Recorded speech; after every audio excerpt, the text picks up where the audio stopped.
Hey, si te gusta este contenido, suscríbete ahora, deja tu like y activa la campanita. Vamos con el video. Este libro de Carlos Leder, Vida y Muerte del Cartel de Medellín, naturalmente, ya ha sido traducido al inglés, Life and Death of the Medellín Cartel, absolutamente interesante.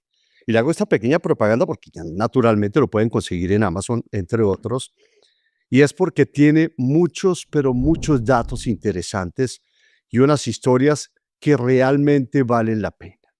Entre ellas, como Carlos Leder logró penetrar al gobierno castrista, al gobierno comunista de Cuba.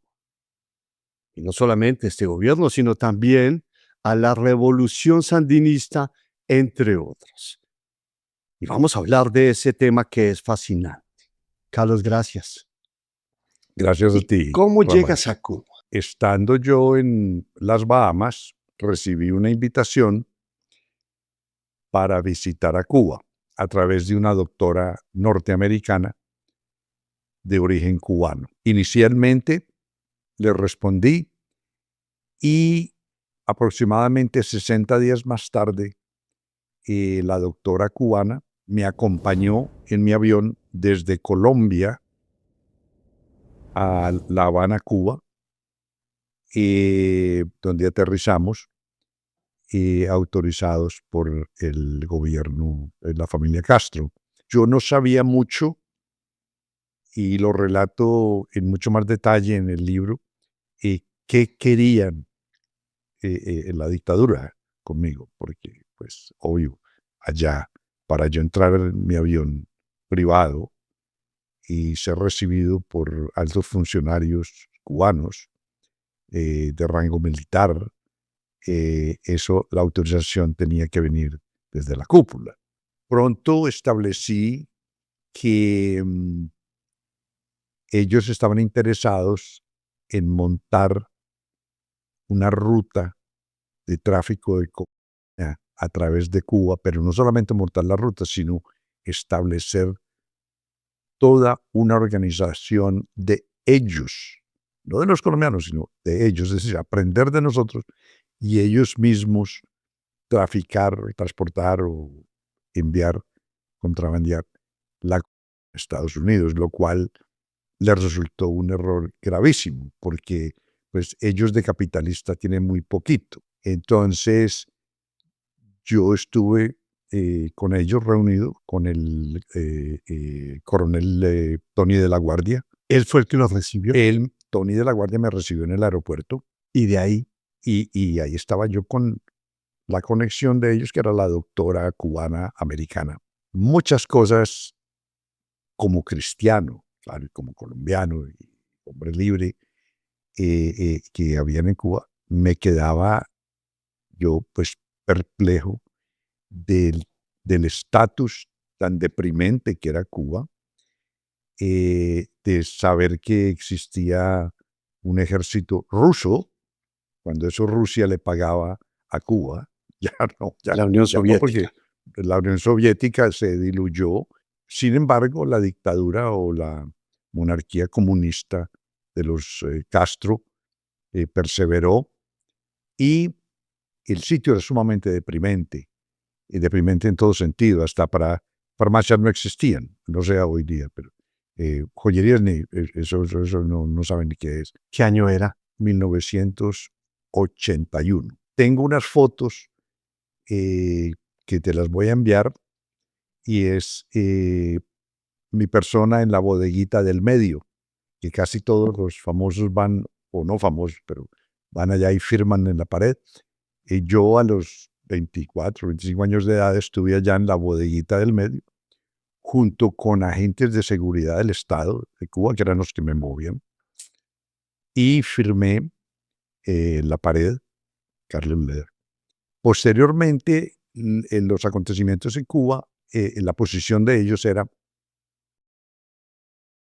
que me ofrecieron una isla que se llama Cayo Largo, para que yo estableciera allí, con hangares, aviones, etcétera, un trampolín para descargar la cocaína de nosotros, los colombianos, descargarla allí, Del cartel de Medellín. del cartel de Medellín, y de allí movilizarla.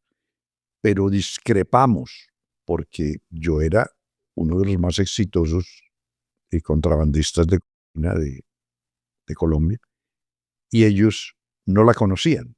Ellos querían controlar, como se controlar todo, lo cual inclusive llegaron a la ridiculez de ofrecerme que yo le comenté a Pablo y a Gustavo, Pablo Escobar. Pablo Escobar, a Gustavo Gaviria, el primo Pablo, y a Rodríguez Gacha, Al mexicano. al mexicano Rodríguez, de que me ofrecieron los bancos cubanos para nosotros traer los dólares.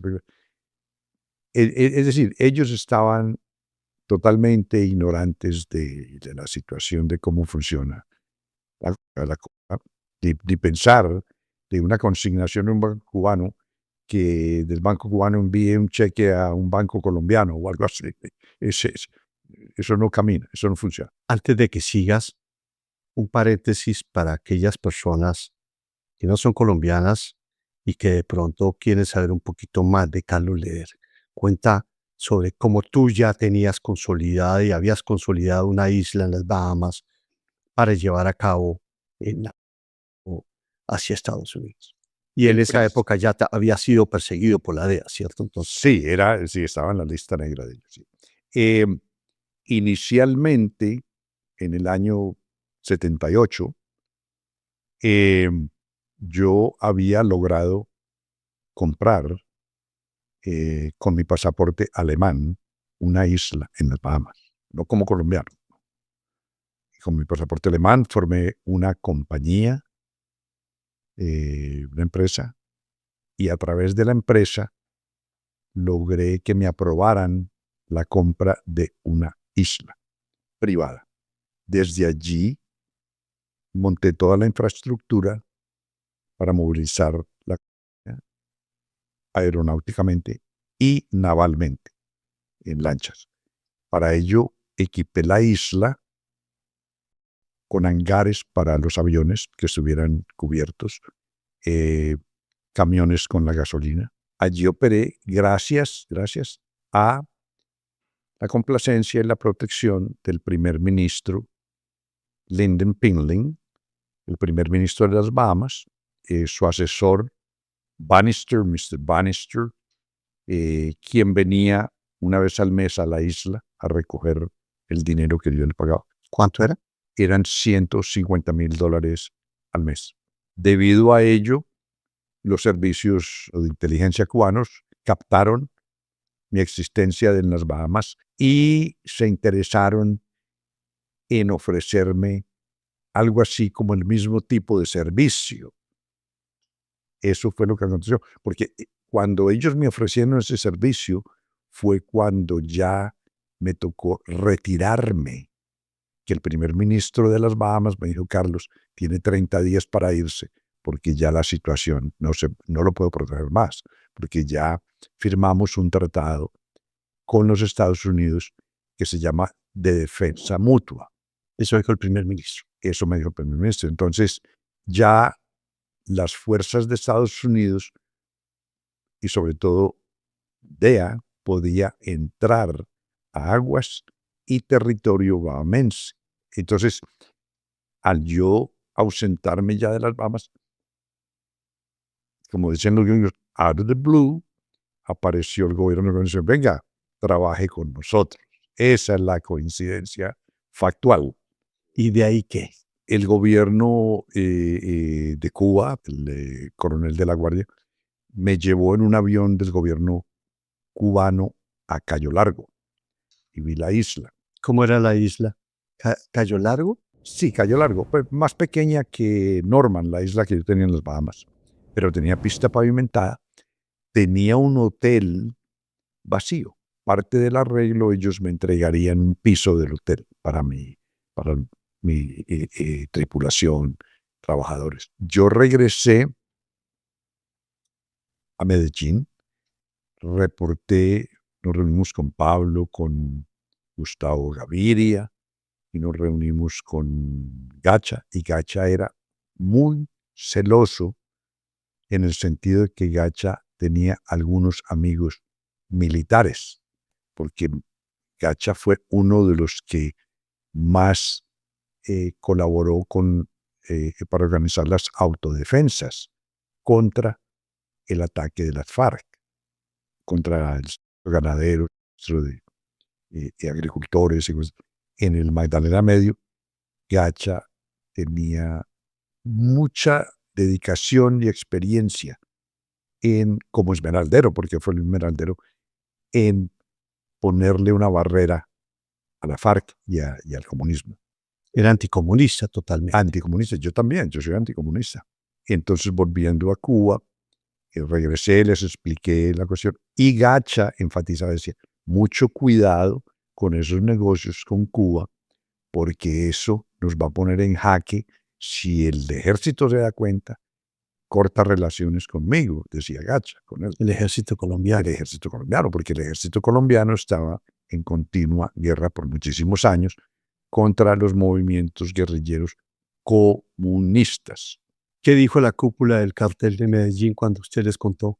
Gustavo era el más interesado y Pablo también estaba preocupado, porque Pablo tenía conexiones políticas y de que nada de Cuba fuese a ser revelado en público, porque en realidad iba a estigmatizarnos.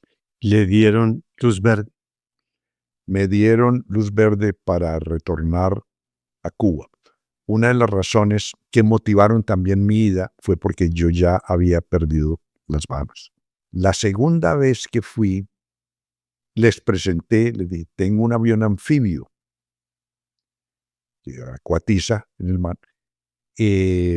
Quiero traerlo para volar a la bahía de Camagüey, desde la isla Cayo Largo a Camagüey, o sea, ya atravesando Cuba, y al frente queda territorio de la Florida, ¿sí? Y al frente queda el territorio de las Bahamas. Entonces yo les expliqué y les dije y les recalqué, el único proyecto que yo tengo es transportar a través de Cuba hacia las Islas Bahamas. Ya en las Islas Bahamas, ya los norteamericanos vendrán a recoger una mercancía que no saben que procedió por Cuba. Eso es como funciona. Regresé y muy pendiente de la cuestión, comencé a comunicarme. En eso no había teléfonos inteligentes. Por fax era que me comunicaba con el comandante Tony de la Guardia. Y finalmente yo llegué a la conclusión de que el negocio, yo por lo menos, no me iba a meter en eso. Yo no necesitaba eso, yo tenía una gran fortuna. Teníamos Panamá, teníamos a Noriega por Panamá, listo, no más. Y le dije a Pablo, mira, yo no cuente más conmigo para esto. Y el avión, le contesté a De la Guardia, el avión anfibio, efectivamente se lo voy a mandar, pero se lo voy a regalar a ustedes para que ustedes hagan lo que quieran con él. Años más tarde, yo, el preso norteamericano, cogí un periódico que llegó y miro, y a Tony de la Guardia, al patrón al jefe del canal, el general Ochoa, a otros 4 o 5 más, el gobierno de Cuba los había fusilado con Pablo Escobar Gaviria. Dame un segundo. Y ya me cuentas eso que me parece fascinante. Y en esa segunda visita, en tu libro dices que pides una cita con el jefe del coronel Tony de la Guardia. ¿Y qué pasó ahí? Siguiendo las instrucciones de lo que habíamos decidido en Medellín, como narcos, es qué tan alto es el poder que te está otorgando esta posibilidad. Queremos saber, como yo tenía el negocio con el primer ministro de las Bahamas, no con el teniente, no sé qué. Entonces, eso le exigí a Tony. Le dije, mira, todo eso está muy bien, todo lo que usted propone, va a tener la plata, va a tener los millones de dólares que necesita, pero necesito conocer a sus superiores. Y entonces era al principio, se impactó, se retractó, no sabía cómo proceder, pero consultó y muy pronto me dijo, lo van a recibir. Y me llevaron a un sitio, no sabría dónde fue, pero un sitio militar. Y ese día Tony, que andaba de civil, se vistió de militar para ir conmigo. Y yo fui y me requisaron y me desnudaron y me vio que no tenía armas de nada. Y me llevaron a un sitio donde esperé y llegó el comandante en jefe, Raúl Castro, El hermano de Fidel. el hermano de Fidel Castro. Y fue muy parco, muy frío, muy esporádico en el saludo y sin mirarme mucho. Recitó 2 o 3 frases de la revolución. ¿Qué dijo? Y bienvenido a Cuba. Estamos más o menos bloqueados por el imperialismo yanqui, pero estamos triunfando. 4 o 5 eslogan de esos de la revolución. Y mucho gusto, disfrute. Queda despedido. Ya Tony me había preparado. Me dijo, son 4 minutos que vas a estar con esta persona, él te va a saludar, no digas tu nombre. Me dijo, okay. Yo no dije mi nombre. Pero era obvio de que cumplía con los requisitos que en Medellín conoció a los comandantes, pues a los jefes de Cuba, sí. O sea, de que cualquier negocio que hiciéramos con Tony de la Guardia, eso venía desde arriba, fidedignamente. Sí, no era una cuestión de que entre un grupillo de sargentos o coroneles habían tramado para hacer ganas en una plata, ¿no? Había garantía. Raúl Castro, me supongo, sabía quién era usted y por qué llegaba ahí. Total. Yo soy una inteligencia Total. de las mejores del mundo, en todo caso. Pues allí en ese edificio tenían que haber por lo menos 200 o 300 militares armados hasta los dientes. Yo pues, él no se iba a presentar ante mí a no ser de que, y que tenía intereses financieros. Y después de la reunión con Raúl Castro, ¿qué pasa? Ellos, ¿qué le estaban pidiendo a ustedes y cómo era el negocio? El negocio era nosotros les íbamos a pagar millones de dólares por cada cargamento que pasara. ¿Cuánto por cada kilo? Más o menos $1,000 por kilo. Estamos hablando pues de unas cifras sustanciales. Posteriormente, con las comunicaciones que me hizo, por ejemplo, una de los comunicados de la Guardia fue, Carlos, nosotros queremos que sus pilotos del anfibio nos entrenen unos cubanos para que los cubanos vuelen el avión anfibio. Claro, todo en clave, pues por fax. Hablábamos de turismo. Entonces, yo ya vi, como experto en movimientos, ya vi que lo que ellos envisionaban o tenían planificado era ellos recibirían, lo que ellos envisionaban, recibir la coca, ellos mismos, con la gente que conociesen, inclusive en Miami, llevarían la coca a Estados Unidos y entonces ganarían mucho más sobre el negocio. Hablas en tu libro que había una clave para cuando ustedes hablaran de Cuba. Canela. Canela era, pero esto era entre nosotros, con Pablo, con eso. No en el fax. En el fax hablamos de turismo, turistas. Pero canela era el código que utilizábamos nosotros para referirnos a ese proyecto. Hablas en el avión que también la torre de control del aeropuerto de La Habana, de José Martín, les daban ¿qué? Nos daba un número de matrícula de avión cubano. Entonces, cuando mi avión aproximaba a Cuba, llamaba como si fuese un avión de matrícula cubana, porque allí tienes tú ahí mismo la base militar de Guantánamo, que escucha todo.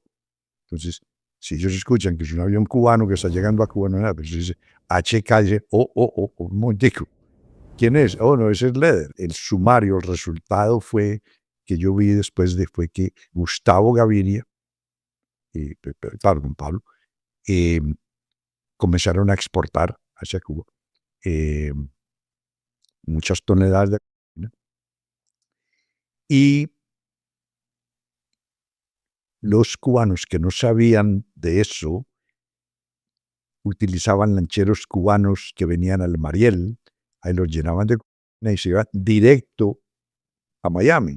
Pues yo como antiguo contrabandista de coca sé que los norteamericanos, esa ruta, ellos la están viendo que está ocurriendo. No están haciendo nada porque tienen otras prioridades militares, pues, pero están apuntando. Y más temprano que tarde, venga para acá. Y cogieron una cantidad de lancheros y le dijeron, bueno, quiere hacer 15, 20 años de cárcel o quiere contarnos la historia. Y ellos le contaron la historia. Esos cubanos cooperaron con la DEA y el Departamento de Justicia de Estados Unidos, confirmando que habían traído toneladas y toneladas y toneladas de directamente de Cuba a Miami, y conducido, protegido y enviado por militares cubanos. ¿Ahí ya te habían extraditado a Estados Unidos? Total, yo llevaba varios años preso. O sea que ese negocio, Cuba, Raúl Castro, la cúpula comunista, lo llevó a cabo. 100%, claro, y lo llevó a cabo, a tal punto de que la DEA tenía tanta evidencia contra Raúl Castro que la presentó a un gran jurado en Miami. Cuando la dictadura castrocomunista, la familia Castro se entera de eso, ¿sí? Entonces comienza el pánico de que, bueno, ¿qué vamos a hacer? Entonces le echaron, como decimos nosotros, toda el agua sucia a los militares que habían trabajado en ese operativo ordenado por los Castro y los fusilaron. Estás hablando, Carlos, de lo que llamó el gobierno cubano y lo televisó, la causa número 1, en donde acusaban al general Arnaldo Ochoa, que era muy condecorado en Cuba, y también a Tony de la Guardia y a otras personas, de que ellos habían hecho esto, pero supuestamente los hermanos Castro no, y se lavaron las manos. Cuéntanos sobre eso. ¿Conociste a Arnaldo Ochoa? No, al general Ochoa no lo conocí. Conocí a Raúl Castro. Y a Tony de la Guardia. El doctor de la Guardia todo el tiempo estaba conmigo. Yo soy muy asiduo a relatar hechos que yo haya protagonizado y haya visto con estos ojos. Lo que yo le relato del fusilamiento de estos personajes que yo conocí y el encarcelamiento del chofer que nos movilizó, que tengo la foto de él, estoy con él en la bodeguita del medio, con el chofer de seguridad del Estado que nos está moviendo por Cuba. Rolando, creo que se llama, Rolando. Y ahí sale en el periódico y Rolando recibió 6 años de prisión. Ese es Rolando, el de seguridad del Estado que manejaba el Buick que nos llevaba a pasear. Bueno, entonces yo relato eso que leí, pero yo ya estaba preso en Estados Unidos. O sea, sobre eso no le doy mayor aseguranza. Pero sí sé, porque yo estaba ya en el programa de testigos federales protegidos de Estados Unidos en la prisión, una prisión especial sin nombre, que digo de que hubo un gran jurado en Miami donde le iban a hacer cargos a el comandante Raúl Castro Ruz por el tráfico. No participé yo en ello, sino los lancheros que fueron pillados trayendo allá. Y algunos funcionarios o exfuncionarios cubanos. Lo interesante, para cerrar ese capítulo, es lo que yo sé, es que hubo elecciones en Estados Unidos. El presidente George Bush, que estaba para ser reelecto, perdió la elección y subió Bill Clinton, los demócratas. Nunca hubo gran jurado más. Ahí se acabó. Nunca procedieron a hacerle el indictment, la acusación formal al gobierno.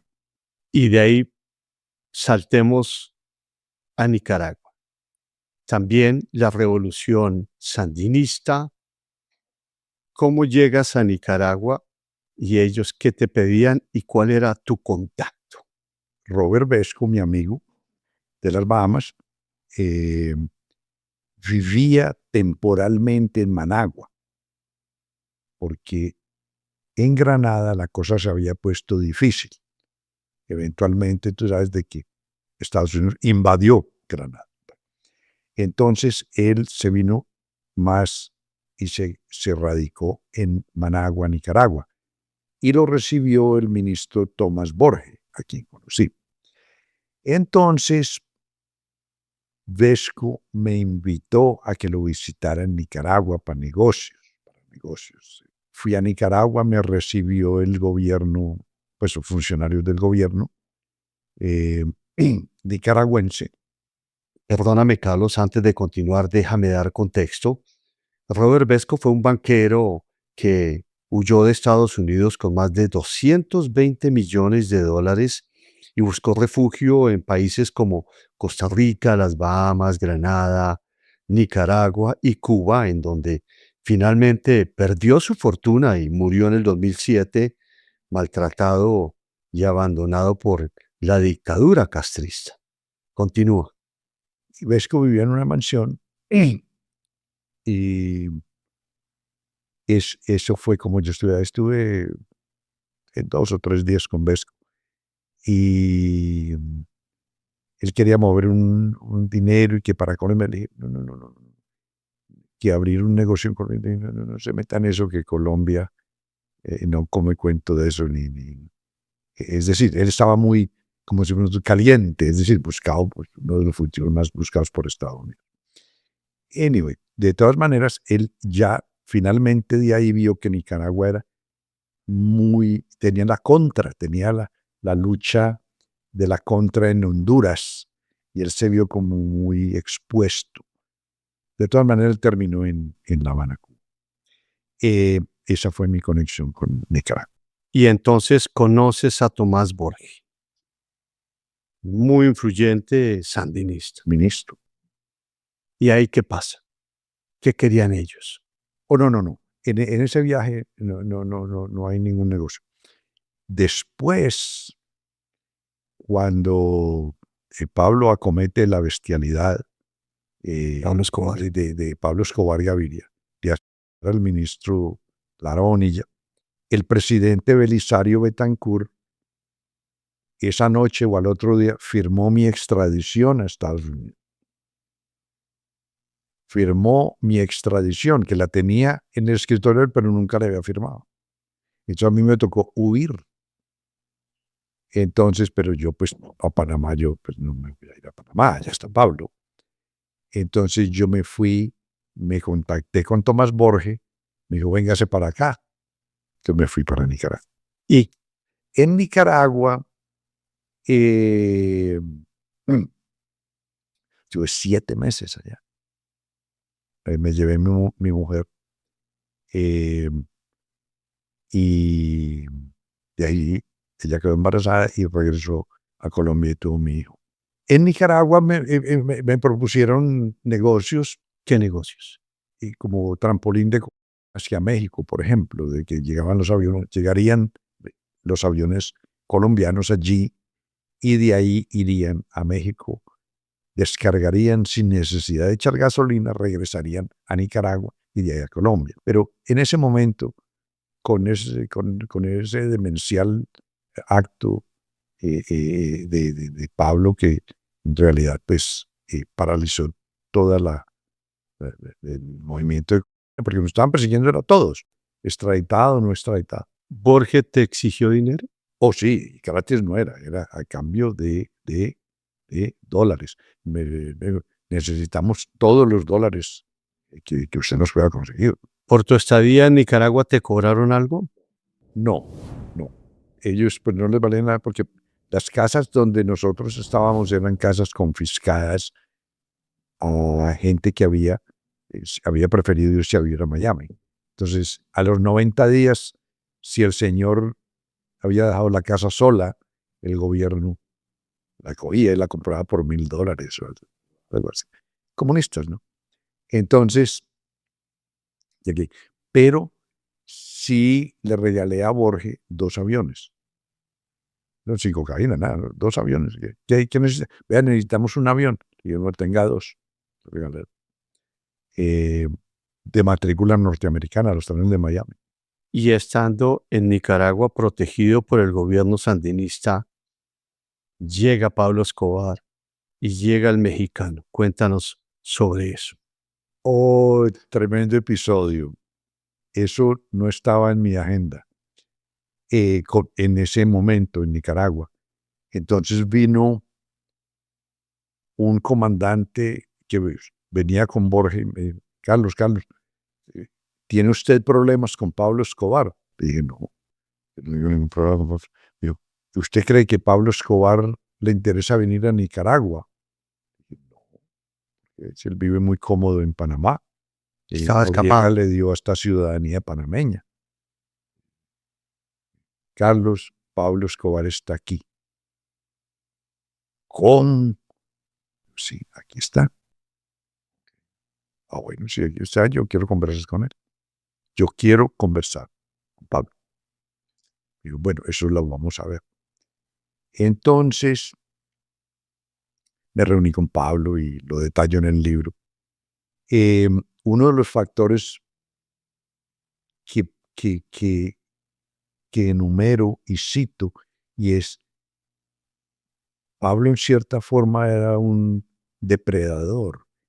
Por donde pasaba había incendio, por donde pasaba había destrucción, por donde pasaba había muertos. Imagínense que Pablo contrató a un piloto norteamericano llamado Barry Seal para que viniera a Nicaragua y llevara a Estados Unidos. Lo que Pablo no sabía era que este piloto trabajaba para la inteligencia norteamericana, Para la DEA. Ya lo habían pillado con la y estaba cooperando. Entonces, ahí está el famoso episodio que salió en todos los medios comunistas del mundo, donde yo no tenía nada que ver con eso, pero Pablo tenía 1,5 toneladas de cocaína en Nicaragua. La montaron en un avión de carga que trajo Barry Seal y tenía cámaras, el avión, cámaras de la DEA, filmando a Pablo cargando bultos de cocaína. Y ahí se ve también a Rodríguez Gacha, no cargando nada, sino ahí parado. Y cuando eso está la gran polémica de que si Estados Unidos y la contra nicaragüense en Honduras van a invadir a Nicaragua. Y entonces el presidente Ronald Reagan, como a los 2 o 3 días, sale, da una conferencia de prensa y muestra la foto de Pablo Escobar cargando en un aeropuerto militar de Nicaragua. Y dice, mira, esto es lo que está haciendo el gobierno. A ver, datos históricos y medio. Pero yo no tuve absolutamente nada que ver con ello, porque donde me hubieran preguntado, yo, ¿cómo se les va a ocurrir traer un norteamericano? Que no sabemos, pues es norteamericano. ¿Cómo lo va a traer aquí a Nicaragua? Que a cargar. Pero yo, pues a mí no me consultaron nada de ello. ¿Y ahí qué pasó con el gobierno sandinista que se sintió descubierto? ¿Y qué pasó con ustedes? Y Pues con yo no Pablo. tenía nada que Y el ver con ese mexicano negocio. también estaba ahí, El ¿cierto? mexicano estaba ahí parado. Entonces, estuvo de buenas Pablo que los sandinistas decidieron decirle simplemente, es mejor que te vayas de Nicaragua. Tomás Jorge, muchas gracias, esto y lo otro, pero no lo podemos tener aquí más. Entonces ya cuando Pablo llegó a Colombia, pues ya los sandinistas pudieron decir, bueno, él pasó por aquí, pero aquí no está. Y los gringos, pues los norteamericanos, confirmaron, sí, él está aquí en Colombia. O sea, así fue como se salvó la patria. No, no lo entregaron a los americanos o no lo... Y lo hubieran Fácil. podido haber entregado. O fusilado. Y dices, claro, tiene toda la razón Estados Unidos, aquí está el cadáver. Se estaban jugando la guerra entre Estados Unidos y Nicaragua. O sea, lo que te digo es que Pablo era una persona de múltiples personalidades y resultaba creando unas situaciones insolventes, insólitas. Mira cómo se le ocurre asesinar al ministro de Justicia de Colombia. El ministro de Justicia no muerde, ladra, pero no muerde.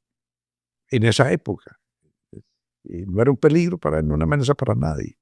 Y él, ese era el Pablo Escobar que conocimos, donde nos no varios de una me trataron de asesinar.